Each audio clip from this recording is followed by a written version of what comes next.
Bienvenidos a Libertad y lo que surja. Hoy quería hablar del fascismo. Muchas veces se habla del fascismo sin saber exactamente lo que es.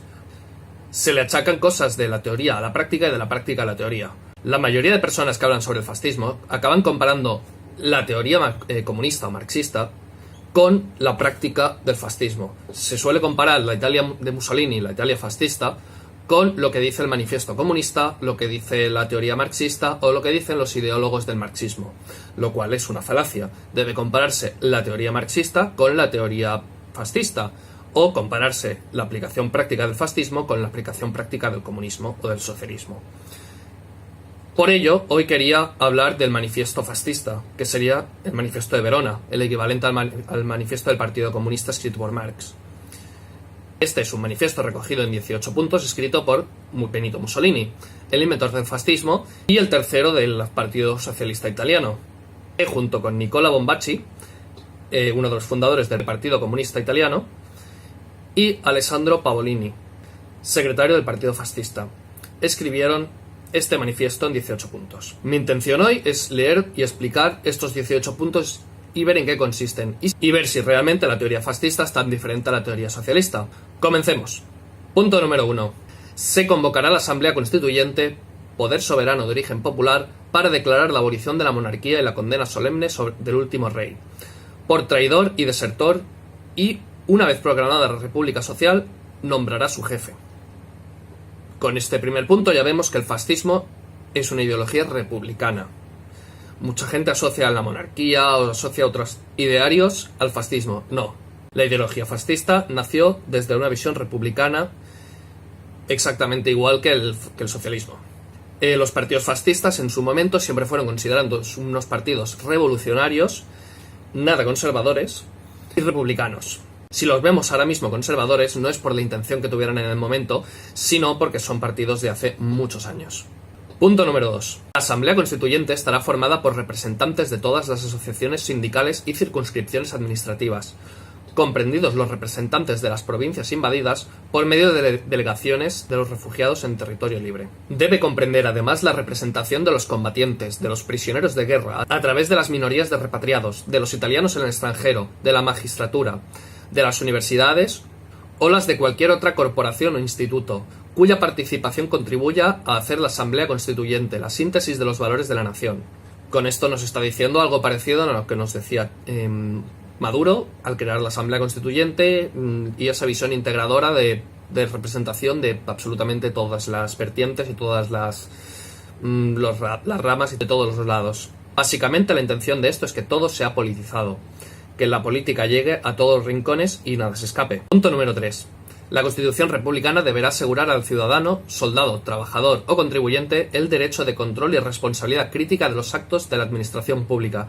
Cada 5 años el ciudadano será llamado a pronunciarse sobre la elección del jefe de la República. Ningún ciudadano por flagrante delito o por medidas preventivas podrá permanecer más de 7 días detenido sin la correspondiente orden judicial, salvo el caso de flagrante delito. También, para cualquier registro domiciliario será preciso una orden judicial. En ejercicio de sus funciones, la magistratura actuará con plena independencia. Con esto nos vende, del mismo modo que el socialismo, que en teoría en el fascismo todo el mundo vota y todo el mundo elige y todo el mundo opina y todo el mundo influye sobre el gobierno. Número 4. El resultado de la experiencia electoral efectuada ya en Italia, así como la en parte negativa experiencia respecto a los procedimientos de elección, demasiado rígidamente jerarquizados, facilitan una solución que concilie las opuestas exigencias. Un sistema mixto, por ejemplo, elección popular de los representantes de la Cámara y elección de ministros por el jefe de la República y del Gobierno, y en el partido, elecciones de fastio, previa ratificación y elección del directorio por el duce. Con esto también nos están vendiendo que las elecciones en el fascismo son menos rígidas, menos jerarquizadas y hay una cúpula mucho más volátil y no existe una casta dirigente a la que no se puede acceder jamás. Esto es lo que nos dicen. Número 5. La organización competente para la educación del pueblo en los problemas políticos es única. Dentro del partido integrado por combatientes y simpatizantes debe existir un organismo de absoluta pureza política digno de constituirse en salvaguarda de la idea revolucionaria. No se exigirá carné para ningún empleo de cargo. Aquí nos dicen que hay una verdad, que hay una cúpula dirigente erudita y incorruptible, que educará a la población y deconstruirá los valores antiguos y nos llevará en su revolución. Número 6. La religión de la República es la católica, apostólica y romana. Será respetado cualquier otro culto que no se oponga a las leyes. Básicamente está diciendo que hay una religión oficial, pero que hay libertad religiosa. No se opone a ningún otro tipo de religión. Bueno, no se opone de momento, pero no se opone a ninguna religión, con una excepción. Punto número 7. Se considera extranjeros a las personas pertenecientes a la raza hebrea. Durante esta guerra se les considera como pertenecientes a nacionalidad enemiga. Pese a que hay libertad religiosa, sí que existe un cierto racismo contra una concreta raza que es la hebrea, que suele creer en la religión judía. En esto aquí ya por fin vemos una diferencia con el socialismo. De momento hemos encontrado una diferencia teórica, solamente una. En política exterior, punto número 8. El fin esencial de la política exterior debe ser la unidad, la independencia y la integridad territorial de la patria en los límites marítimos y alpinos señalados por la naturaleza, por el sacrificio de sangre y por la historia, límites amenazados por el enemigo con la invasión y con promesas a los gobiernos refugiados en Londres. Otro fin esencial consistirá en hacer reconocer la necesidad de espacios vitales indispensables para un pueblo de 45 millones de habitantes, situados en un área insuficiente para nutrirle. La política se adoptará, además, para la realización de una comunidad europea con la federación de todas las naciones que acepten los siguientes principios fundamentales: eliminación de las seculares intrigas británicas en nuestro continente, abolición del sistema capitalista interior y lucha contra las plutocracias, valorización en beneficio de los pueblos europeos y los autóctonos, de los recursos naturales de África, respetando absolutamente a aquellos pueblos, especialmente los musulmanes, que como Egipto se encuentran ya civil y nacionalmente organizados. Aquí, igual que el socialismo, se opone al intervencionismo yanqui, al imperialismo americano y a todas estas cosas que siempre están diciendo. Es una defensa, como siempre dicen los socialistas, por la soberanía de los pueblos, por la defensa del supuesto imperialismo y de la culturización de la nación. También se opone al imperialismo británico, defiende la abolición del capitalismo, que mucha gente considera que el fascismo es capitalista o la última salvaguarda del capitalismo y todas esas chorradas. Aquí lo deja bien claro. Lucha contra las plutocracias, que mucha gente tacha al fascismo como el gobierno de las plutocracias. En sus puntos está su lucha contra ellas, básicamente. Ya veremos si luego realmente se consigue luchar contra una plutocracia creando un estado totalitario que lo controla todo, porque todo estado intervencionista es una plutocracia en sí misma. Y valorización en beneficio de los pueblos europeos y de los autóctonos de los recursos de África. También siguen con el antiimperialismo y con la justa distribución de todos los recursos y demás. Nada nuevo. También cabe mencionar la supuesta idea de chagar el fascismo con el racismo. Aquí deja bien claro que los musulmanes son unos buenos aliados y nada que hacer con ellos. Entramos en materia social. Punto número 9. La base y el objeto primordial de la República Social es el trabajo manual, técnico e intelectual en todas sus manifestaciones. Nada que decir. Muy genérico. Hablemos sobre propiedad privada. Veamos lo que piensan. Aquí se suele decir que esta es la mayor diferencia entre fascismo y socialismo. Veamos. Punto número 10. La propiedad privada, fruto del trabajo y del ahorro individual, integración de la personalidad humana, está garantizada por el Estado. Sin embargo, no puede convertirse en desintegradora de la personalidad física y moral de los demás hombres, disfrutando de los beneficios de su trabajo. ¿Qué significa esto? Significa exactamente lo mismo que se dice en el manifiesto comunista. Que la propiedad privada, personal, fruto de tu propio trabajo, es tuya. Puedes tenerla. Si tú trabajas para ti mismo, puedes tenerla. Sin embargo, no puede convertirse en desintegradora de la persona física y moral de los demás hombres, disfrutando de los beneficios del trabajo. Eso significa que está en contra de la plusvalía y hay que eliminarla y hacer que desaparezca. Vemos que los medios de producción no están incluidos dentro de esta propiedad privada. Número 11. Dentro de la economía nacional, todo aquello que por sus dimensiones o funciones rebase los límites particulares para entrar en la esfera de interés nacional cae dentro de la intervención del Estado. Los servicios públicos y por consiguiente la producción de guerra deben ser regidos por el Estado por medio de entidades paraestatales. Todo lo determina el Estado. Todo lo que no sea tú para ti mismo debe estar regido y controlado y planificado por el Estado. Aquí te lo están diciendo. De momento, todo igual. Número 12. En toda empresa, industria privada, paraestatal y estatal, las representaciones de técnicos y operarios cooperarán íntimamente por medio del conocimiento directo de su gestión en la tarea de fijar salarios equitativos, así como en la justa distribución de las ganancias entre el fondo de reserva, beneficio del capital accionista y participación de los obreros en dichas ganancias. En algunas empresas esto podrá implantarse conociendo más amplias prerrogativas a las actuales comisiones de fábrica. En otros casos, sustituyendo los consejos de administración por consejos de empresas compuestos de técnicos y operarios y de un representante del Estado.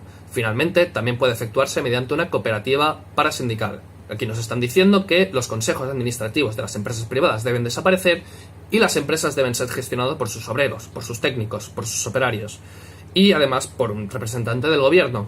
También puede convertirse cualquier empresa privada en cooperativa. Si veis diferencias entre esto y el manifiesto comunista, hacedmelas saber. Número 13. En la agricultura la iniciativa privada será limitada por una falta de iniciativa. Las tierras incultas y propiedades mal administradas pueden ser expropiadas e incluso parceladas y entregadas a braceros en calidad de cultivos directos, o convertirse en propiedades cooperativas parasindicales o paraestatales, según aconsejan las necesidades de la economía agrícola. Todo esto ya está previsto por las leyes vigentes, a cuyo cumplimiento el partido y las organizaciones sindicales deben prestar el impulso necesario. Aquí te están diciendo que tampoco hay propiedad privada sobre las tierras, solamente si las trabajas para ti mismo o si el Estado considera que estás cumpliendo un buen servicio, es decir, pues, untándoles. Si ven cualquier irregularidad o si les apetece lo más mínimo, pueden expropiar todo aquello que quieran. Estas son las bases del fascismo. También la expropiación y la reforma agraria. Número 14. A los cultivadores directos, a los artesanos, a los profesionales y a los artistas se les reconoce el pleno derecho de explotar las propias actividades de producción, ya sea individualmente, ya por familias o grupos, salvo la obligación de entregar la cantidad de productos establecidos por la ley y someter a control las tarifas de prestaciones. Es decir, tú puedes trabajar para ti mismo, tú puedes tener un pequeño negocio con tu familia, pero bajo pago de impuestos, por supuesto. Aquí en todos coinciden, socialdemócratas, fascistas, socialistas, que tienes que pagar es algo que no hay diferencia alguna. Número 15. La casa no solo es un derecho de propiedad, sino un derecho a la propiedad. El partido incluye en su programa la creación de una institución nacional de la vivienda para el pueblo, la cual, absorbiendo el instituto existente y ampliando hasta su máxima acción, procurará facilitar la propiedad de casas a las familias de trabajadores de cualquier categoría, ya sea mediante la construcción directa de nuevas viviendas, ya por el gradual rescate de las existentes. Se tiene el propósito de dejar bien sentado el principio general de que el arrendamiento, una vez reembolsado el capital y pagado el justo rédito, constituya título de adquisición. Como primordial obligación, el Instituto resolverá los problemas que se deriven de la destrucción ocasionada por la guerra, incautándose y distribuyendo locales deshabitados y construcciones provisionales. Aquí nos dice que será el Estado quien cree vivienda para todo el mundo y repartirse entre la población bajo todo planificado y exactamente igual que propone cualquier manifiesto socialista. Y además considera que en caso de guerra, en caso de destrucción, la ocupación y la expropiación está perfectamente justificada y se llevará por parte del gobierno. O sea, los ocupas tienen todos sus regalos aquí. Número 16. El trabajador figurará inscrito con todos sus derechos en el sindicato de su especialidad, sin que esto impida pasar por otro siempre que esté en posesión de los requisitos previos. Los sindicatos convergen en una única confederación en la que están comprendidos todos los trabajadores, técnicos y profesionales, con exclusión de los propietarios que no sean dirigentes o técnicos. Se denomina Confederación General del Trabajo, de la Técnica y de las Artes. Los empleados de las empresas industriales del Estado y en los servicios públicos se constituirán en sindicatos como los demás trabajadores. Se declaran vigentes todas las previsiones sociales instituidas por el régimen fascista durante los últimos 20 años. La Carta del Trabajo constituye en la letra su consagración y en el espíritu su punto de partida hacia una vida futura. Aquí nos habla del poder sindical y de la representación sindical que debe ser unánime y para todos, pues como cualquier otro panfleto socialista. Aquí tampoco existe ninguna diferencia. Número 17. En las presentes circunstancias, el partido estima inaplazable un reajuste de salarios para los trabajadores, mediante la adopción de mínimos nacionales e inmediatas revisiones locales, sobre todo para los pequeños empleados tanto estatales como privados. Al objeto de evitar tales medidas no resulten ineficaces y a la postre perjudiciales para todos, se procurará por mediación de economatos con la amplia ayuda de la previsión y con la incautación de negocios incursos en infracciones pasados para gestión paraestatal o de las cooperativas, que se pueda pagar en víveres a precio de tasa de una parte del salario. Solo así se logrará la estabilización de los precios y de la moneda y el saneamiento del mercado. En cuanto al mercado negro, se pide que los especuladores, al igual que los traidores y los derrotistas, caigan bajo la jurisdicción de los tribunales extraordinarios y puedan ser condenados a muerte. Aquí está diciendo que si queda alguna empresa privada que todavía no esté llevada por sus trabajadores y todavía no han llegado a todo, el gobierno puede decir en cualquier momento que los salarios suben, que se cree un salario mínimo y que te tienen que pagar lo que diga el gobierno. Además, añade como punto final que cualquier persona que intente llevar a cabo el libre mercado, intente negociar lo más mínimo, crear un mercado negro de víveres cualquiera, como pasa en Venezuela, que allí acaban consiguiendo todo mediante mercado negro, que serán condenados a muerte. El anticapitalismo extremo. Cualquier muestra de capitalismo será considerado traición y se ejecutará a quien la haga. Número 18. Con este preámbulo para la Asamblea Constituyente, el partido demuestra no solo que va hacia el pueblo, sino que está con el pueblo. Por su parte, el pueblo italiano debe percatarse que existe un único medio para defender sus conquistas de ayer, hoy y mañana. Rechazar la esclavizante invasión de las plutocracias angloamericanas, cuyo objeto es acentuar por todos los medios la angustiosa y mísera vida de los italianos. Hay un solo camino para alcanzar todas las metas sociales: combatir, trabajar, vencer. Aquí, igual que los socialistas, intentan adueñarse de la palabra pueblo. Ellos se consideran que son el pueblo y que trabajan para el pueblo. También, como ya he mencionado varias veces, están en contra de Estados Unidos, de Inglaterra y todo lo que tenga que ver con el capitalismo. También Benito Mussolini en otra ocasión escribió: nuestros programas son definitivamente iguales a nuestras ideas revolucionarias, y ellas pertenecen a lo que en régimen democrático se llama izquierda. Nuestras instituciones son un resultado directo de nuestro programa y nuestro ideal es el estado del trabajo. En este caso, no puede haber duda. Nosotros somos la clase trabajadora, en lucha por la vida y la muerte, contra el capitalismo. Somos los revolucionarios en busca de un nuevo orden. Si esto es así, invocar ayuda a la burguesía agitando el peligro rojo es un absurdo. El espantapájaros auténtico, el verdadero peligro, la amenaza con la que se lucha sin parar, viene de la derecha. No nos interesa en nada tener a la burguesía capitalista como aliada contra la amenaza entre el peligro rojo. Incluso en el mejor de los casos, esta sería una aliada infiel, que está tratando de hacer que nosotros sirvamos a sus fines, como lo ha hecho más de una vez, con cierto éxito. Ahorraré palabras ya que es totalmente superfluo. De hecho, es perjudicial, porque nos hace confundir los tipos de auténticos revolucionarios de cualquier tonalidad, con el hombre de reacción que a veces utiliza nuestro mismo idioma. Benito Mussolini está diciendo que es de izquierdas, que no es de derecha, que su enemigo es la derecha y que los burgueses son sus enemigos. Está diciendo claramente que el fascismo no es el último bastión de la burguesía, es porque el fascismo es quien busca también eliminarla. ¿Qué quiero decir con todo esto? Lo que quiero decir se resume en una frase que falsamente está atribuida a Einstein. La definición de locura es hacer la misma cosa una y otra vez esperando obtener diferentes resultados. La teoría fascista, la teoría socialista, los valores fascistas y los valores socialistas son exactamente lo mismo, quitando quizá lo relacionado con los judíos. Ya está, es la única diferencia. ¿Os pensáis que aplicando exactamente lo mismo, los mismos valores, las mismas intenciones, defendiendo exactamente lo mismo, querer haciendo lo mismo, excepto en ese pequeño detalle, va a cambiar lo más mínimo? Muchas veces se achaca al fascismo, en diferencia del socialismo, que son las plutocracias y son los que mandan los que acaban haciendo el fascismo. No, el fascismo lo acaban haciendo revolucionarios que llegan de otros sitios, igual que el socialismo, pero sin embargo el problema está en que en el fascismo sí que ven los problemas, sí que ven realmente en lo que se vuelve. Es el problema de ver la paja en el ojo ajeno. Ven en qué se convierten sus propios valores, llevados por personas que se supone que son fascistas o que ellos achacan que son fascistas. El fascismo no es más que el resultado de aplicar las teorías socialistas. No es más que aplicar esos valores y se acaban convirtiendo en eso. Si crees que el fascismo acaba en plutocracias es porque tus valores socialistas acaban en plutocracias y todos los socialismos y todas las veces que se ha intentado ha acabado en plutocracias.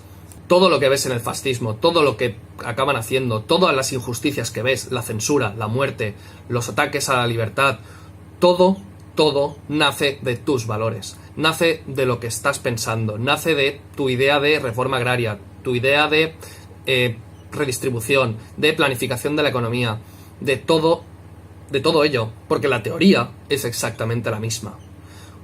Quitando tema judío, que sí es grave, es grave que piensen eso además de todo lo anterior, por supuesto, pero ya está. No vas a conseguir otra cosa si aplicas una y otra vez y otra vez y otra vez lo mismo, y aplicas incluso lo mismo que aplica tu mayor enemigo, la persona a la que odias y lo con quien quieres acabar. No solo eso, sino que la manía de llamar fascistas a todo el mundo que no piense como tú es ridículo. Es precisamente la gente que piensa como tú la fascista. Son los que defienden monopolios estatales como la educación, la sanidad pública general para todo el mundo. Son los que defienden la negociación colectiva de los contratos. Son los que defienden la expropiación de las tierras, la reforma agraria, la redistribución. Son ellos los fascistas. Son los que quieren censura, los que quieren que se acabe con la especulación, los que quieren prohibir el mercado negro y acabar con ellos, y que el mercado solamente esté guiado por el Estado y para el Estado y nada más por el Estado. Eso es el fascismo. Y si tú quieres aplicar eso, vas a encontrarte con lo mismo. Lo intenten los que dicen que son socialistas, lo intenten los que dicen que son fascistas, porque son las mismas personas con los mismos valores. Muchas veces también se añade que es que los fascistas tienen malas intenciones, los socialistas tienen buenas intenciones. Si una persona con malas intenciones y con esos valores quisiera hacerse con el país, ¿por qué creéis? ¿Qué os hace pensar que se iba a meter en el partido fascista? ¿Por qué va a ser tan tonto de meterse en el partido que tiene mal nombre y que no va a llegar a nada? Una persona con malos ideales te venderá la moto con esos valores y se meterá en el partido que más posibilidades tenga de ganar. Y por eso se mete en el partido socialista ahora, porque tiene mejor nombre. No en el partido fascista. Es ridículo. En lo que se ha convertido ahora el fascismo es simplemente un recuerdo del pasado. Es simplemente achacar aquello que se creía y aquello que era socialmente aceptable en el pasado, sin tener en cuenta que los valores fascistas eran unos concretos del pasado. No todos, no algo generalizado. Los valores del pasado son muchos y muy complejos. Los valores que había en el pasado que eran fascistas eran los que se han llevado al presente con el socialismo. Nada más. Muchas gracias por haber escuchado todo esto. Podéis enviar este vídeo a todo el mundo que os llame fascista, a todo el mundo que no tenga ni idea de lo que es el fascismo, a todo el mundo que crea que el socialismo puede ser algo bueno, o que piense que el fascismo puede llegar a ser algo bueno, que alguno habrá. Y muchas gracias por escucharme. Adiós.